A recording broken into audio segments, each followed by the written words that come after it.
61장 유비를 구하는 장비. 장비는 한참 동안 어만을 쳐다보고는 어만에게 다가가 그의 몸에 묶인 밧줄을 풀어주고는 부드러운 목소리로 말했어요. 장군이 서천의 용맹한 장수라는 것은 알고 있었는데 이렇게 보니 그 말이 맞소. 내가 무례하게 굴었다면 용서하쇼. 장비의 말에 어만의 두 눈이 휘둥그레졌어요. 어만 또한 한참 동안 장비를 바라보고는 장비의 진심을 알아차리고 감동에 눈물을 흘렸어요. 장군이야말로 내가 무례했다면 용서해 주시오. 어만은 장비의 마음에 감동하여 항복하게 되었고 둘은 금세 친해졌어요. 술상을 사이에 두고 마주 앉은 두 사람은 이야기를 나누었어요. 장비가 말했어요. 나는 가장 먼저 낙성으로 가고 싶은데 무슨 좋은 수가 없겠소?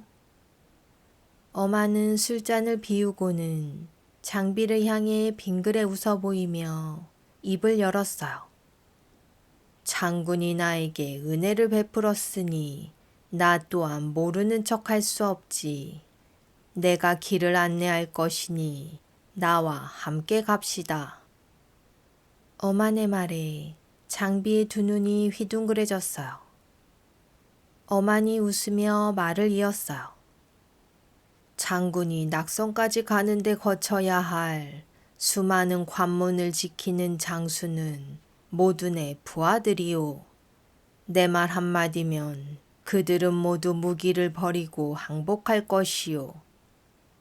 장비는 비실비실 웃으며 어만을 향해 고개 숙여 인사하며 고마워했어요. 어만은 장비와 함께 파성에서 출발하여 지나치는 관문마다 장수를 불러내 항복시키니 어만의 말은 허풍이 아니었어요. 간혹 망설이는 장수가 있으면 어만은 그때마다 그들에게 호통쳤어요. 이놈아, 나도 항복했는데 너 따위가 어찌 우물쭈물하느냐. 그렇게 어만을 앞세운 장비는 싸움 한번 하지 않고 순조롭게 낙성을 향해 달려갔어요. 한편 유비는 공명이 보낸 편지를 받고 군사들이 자신을 향해 각각 다른 길로 오고 있다는 것을 알았어요. 형주에서 오는 우리 군사들이 모두 낙성에서 모이기로 했다오. 여기서 무작정 군사들을 기다릴 것이 아니라 낙성이라도 빼앗아 다가오는 우리 군사들을 맞이해 줍시다. 유비는 그의 부하장수 황충과 위원을 앞세워 낙성으로 쳐들어갔어요. 낙성을 쉽게 차지할 수 있을 거란 유비의 생각은 착각이었어요. 낙성을 지키는 장수 장임은 사납고 교활했어요. 유비의 군사들은 장임과 하루 종일 싸우다 해가 질 무렵 더 이상 버티지 못하고 후퇴했어요. 그런데 싸움을 멈추고 낙성으로 돌아갈 줄 알았던 장임이 악착같이 유비를 쫓아왔어요. 유비는 도망치기에 바빴어요. 차라리 가만히 있을 걸. 유비는 뒤늦게 후회했지만 소용없었어요. 그때였어요. 유비의 앞에 한 무리의 군사들이 먼지를 일으키며 다가오고 있었어요. 유비의 눈앞이 캄캄해졌어요. 앞에도 적이요, 뒤에도 적이니 하늘이 나를 버리시는가 보구나. 유비는 당장이라도 쓰러질 듯 온몸을 축 늘어뜨린 채 이러지도 저러지도 못하고 머뭇거렸어요. 이때 먼지를 일으키며 달려오는 한 무리의 군사들 틈에서 천둥 같은 목소리가 들렸어요. 유비 형님이쇼? 형님, 나 장비오. 장비가 왔소. 깜짝 놀란 유비가 고개를 돌려 앞을 바라보니 무리들 중 맨 앞에서 채찍질하며 말을 타고 달려오는 이가 있으니 바로 장비였어요. 장비구나. 내 동생 장비가 틀림없구나. 유비는 눈물을 글썽거리며 장비에게 달려갔어요. 형님, 잠깐만 기다리쇼. 내 저놈들을 싸그리 쓰러뜨리고 오겠소. 장비는 걸쭉한 목소리로 외치고는 장임의 군사들을 향해 내달렸어요. 장임은 장비를 노려보며 칼을 내리쳤어요. 장임이 휘두른 칼이 새빨간 피와 함께 공중으로 포물선을 그리며 날아가니 장임이 말 위에서 떨어져 땅으로 고꾸라지고 말았어요. 장비가 외쳤어요. 이놈들아, 이 장비님의 실력이 어떠냐? 다음은 어떤 놈이 덤비겠느냐? 장비가 장발 사모를 휘두르자 장임의 군사들은 얼굴이 하얗게 질린 채 사방으로 도망치기 시작했어요. 그 모습을 바라보며 껄껄 웃던 장비는 유비에게 달려가 말했어요. 군사를 거느리고 오는데 저 멀리서 흙먼지가 뿌옇게 일기에 싸움이 났구나 하고 급히 말을 몰고 달려왔더니 바로 큰형님이 아니겠소? 장비의 말에 유비는 흐르는 눈물을 옷소매로 닦으며 말했어요. 네가 온다는 소식은 공명의 편지를 통해 이미 알고 있었다. 하지만 그 많은 관문을 어찌 통과하고 이렇게 빨리 도착했느냐. 장비는 호탕한 웃음과 함께 어만을 가리키며 대답했어요. 형님, 이것은 모두 어만 장군의 공이요. 어만 장군이 앞장서서 모든 관문의 장수를 항복시켜 주어 이 장비가 싸움 한번 하지 않고 달려왔소. 유비는 어만에게 허리를 굽혀 감사의 인사를 하며 자신이 입고 있던 도포를 벗어 어만에게 주었어요. 그때였어요. 멀리서 또 한 무리의 군사들이 달려오고 있었어요. 그들을 본 장비는 호탕한 웃음을 터뜨렸어요. 공명 군사가 이제 도착했나 보. 하지만 낙성에 가장 먼저 도착한 것은 이 장비님이 틀림없소. 장비의 말이 끝나기 무섭게 제갈공명이 미소를 지으며 다가왔어요. 장비 장군은 벌써 도착하셨습니까? 두 눈이 동그래진 공명을 향해 장비는 헛기침을 해댔어요. 뭐 이런 걸 가지고 이 장비님은 한번 한다면 하는 사람이요. 유비는 근처 넓은 들판에 진영을 치고 조자룡을 기다렸어요. 조자룡이 도착한 것은 그로부터 10일 후였어요. 그 사이 장비는 침을 튀기며 자신이 낙성에 가장 먼저 도착한 자랑을 늘어놓았어요. 견디다 못한 공명은 이렇게 장비를 칭찬해 주었어요.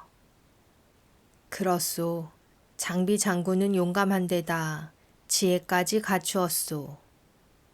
장비는 그제야 만족스러운 얼굴로 자랑을 멈추었어요. 유비, 장비, 조자룡과 제갈공명이 모두 한 곳에 모이니 서천 땅을 차지하는 것은 시간 문제였어요. 유비는 칼을 높이 빼어들며 군사들을 향해 소리쳤어요. 방통의 원수를 갚으러 가자. 사기가 오른 유비의 군사들도 땅이 들썩일 정도로 요란한 함성을 지르니 유비는 단숨에 낙성을 점령하고 유장이 있는 익주성으로 향했어요.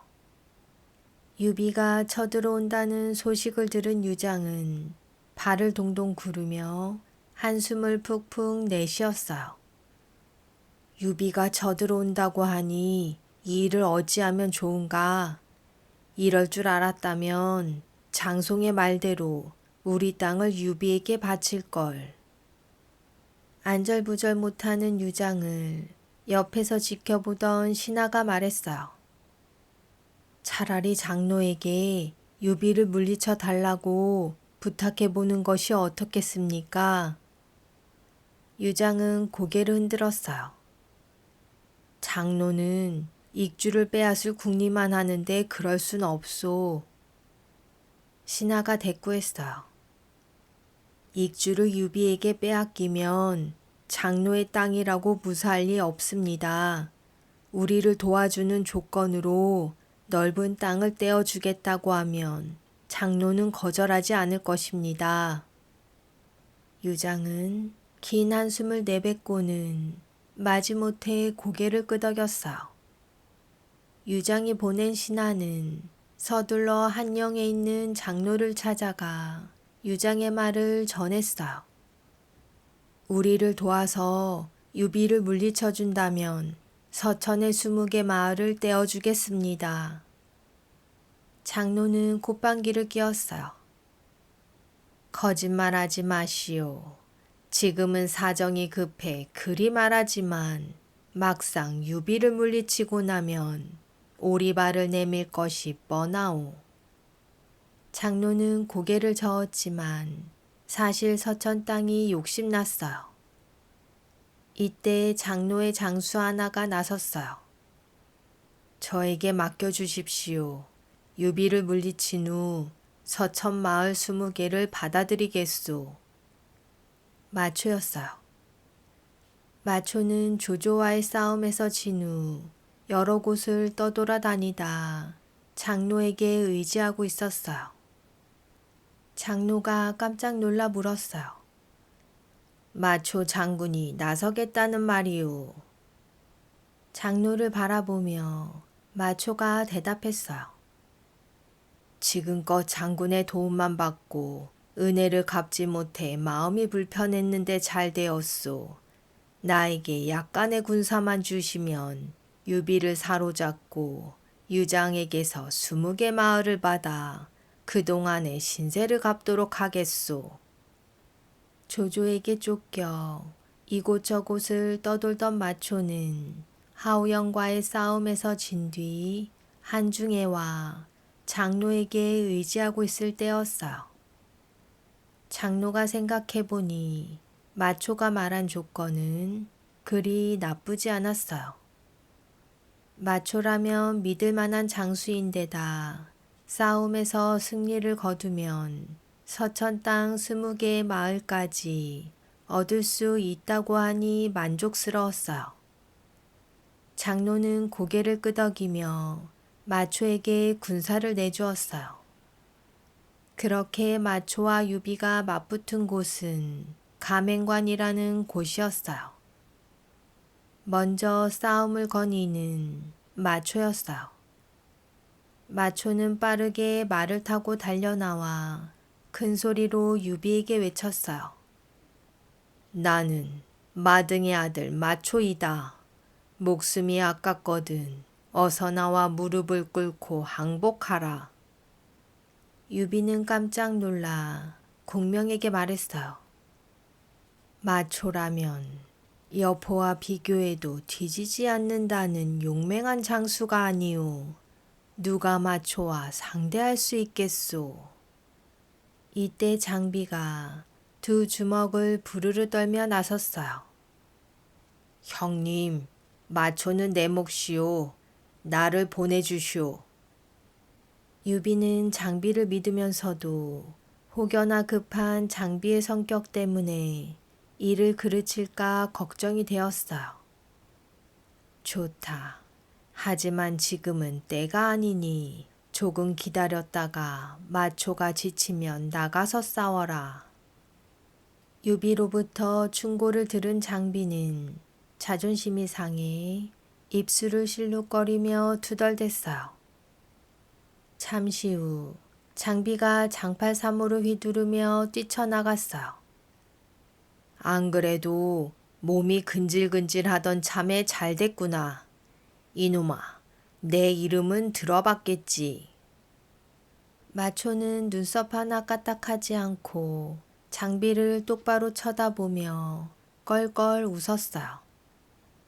나는 대대로 내려온 명문 집안의 자손인데 니까지 시골 촌놈의 이름을 어찌 알겠느냐. 장비가 수염을 곤두세우고 장팔 사모를 휘둘렀어요.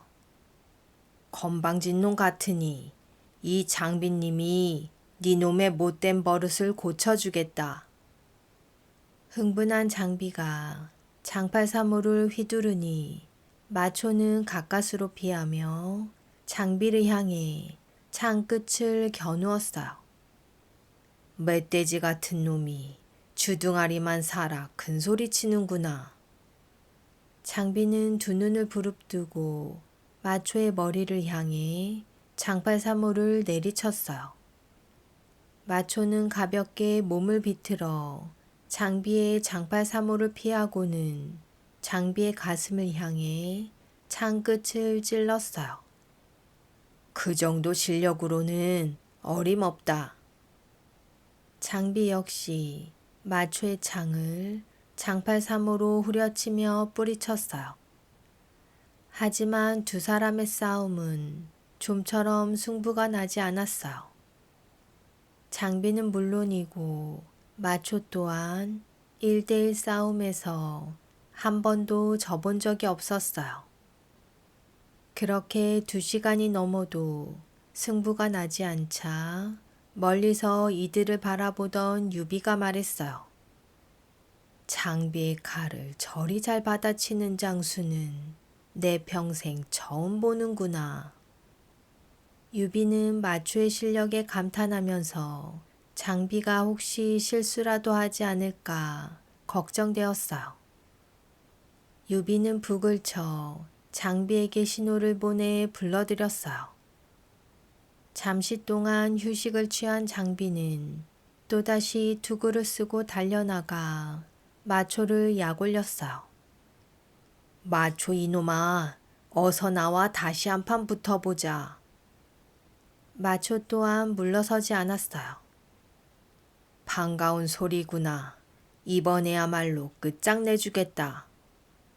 그렇게 사나운 용과 호랑이의 싸움처럼 마초와 장비가 맞붙으니 두 사람은 그렇게 또다시 2시간이 넘게 싸웠지만 결판이 나지 않았어요. 어느덧 해는 기울었고 싸움은 계속되었어요. 양쪽 진영에서 병사들이 횃불을 들고 나와 서로를 노려보며 두 사람을 비추었어요. 마초가 거친 숨을 몰아쉬며 외쳤어요. 촌놈이 제법이구나. 장비가 대꾸했어요. 애송이 같은 놈이 어디서 배웠는지 싸움을 제대로 아는구나. 서로의 말에 발끈한 두 사람은 다시 서로를 향해 창을 휘둘렀어요.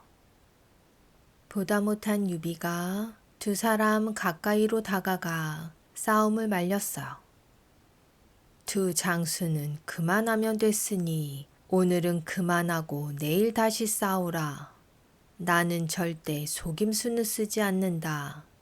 틈을 노려 그대를 뒤쫓지 않을 것이니 마초는 그만 물러가 쉬도록 하라.